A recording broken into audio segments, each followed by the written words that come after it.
a few facts. The Nintendo Switch released back in 2017. Since then, it has went on to sell over 141 million units. It's climbing as one of the best-selling consoles ever. And over the last 7 years, over 10,993 titles have released on the Nintendo Switch, including over 100 physical exclusives. With the looming and inevitable announcement of the Switch 2 coming out by Nintendo this fiscal year, you have to ask yourself, is it worth buying a Switch in 2024? Let's find out. Contrary to what some may say, the Switch has held up very well over the last 7 years. The portability aspect mixed with the fact that you have tons of game options that fit pretty much every play style, minus things like Call of Duty or a Battle Royale that runs really good. Yes, I'm talking to you, Apex. The Switch does do something that Xbox and PlayStation don't, and that's release games that are actually fun.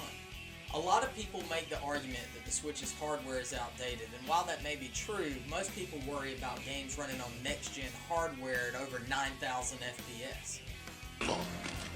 It's over 9,000! What, 9,000?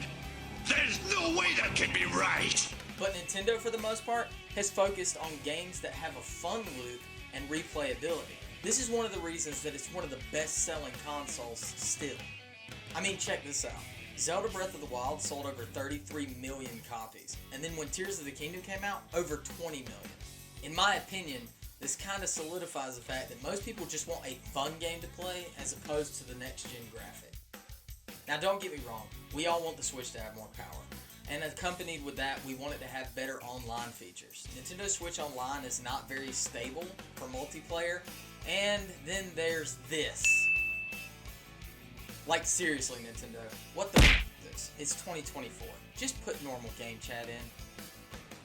There's no denying that Nintendo created a market for handhelds, the likes of which has never been seen. There are tons of these things on the market now. The big difference is that Nintendo is still focused on the core gameplay mechanics and stuff, and it's more affordable. I mean, a lot of people can't shell out $560 for a Steam Deck, but they can shell out $300 for a Switch. And that's kind of the difference, and I think that's why they still have a grasp on this market, even with their outdated hardware. Now let's get back to the original question. Is the Nintendo Switch worth buying in 2024? Well, that honestly depends on what you're looking for. You see, the Switch has tons of solo games, party games, co-op games, cozy games, so many cozy games. And the list just keeps going. So it really depends on what you're in gaming for. If you're a casual player who likes to just pick up Call of Duty for an hour or two and play with your friends, the Switch isn't for you.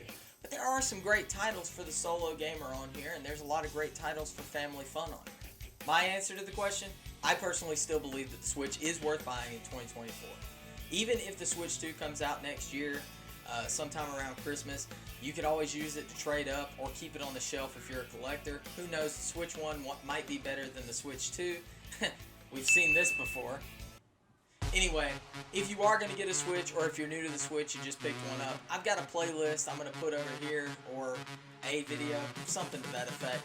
You can go check it out. I've got some pretty good ideas of what games you can buy. Guess what? I'll see you all later.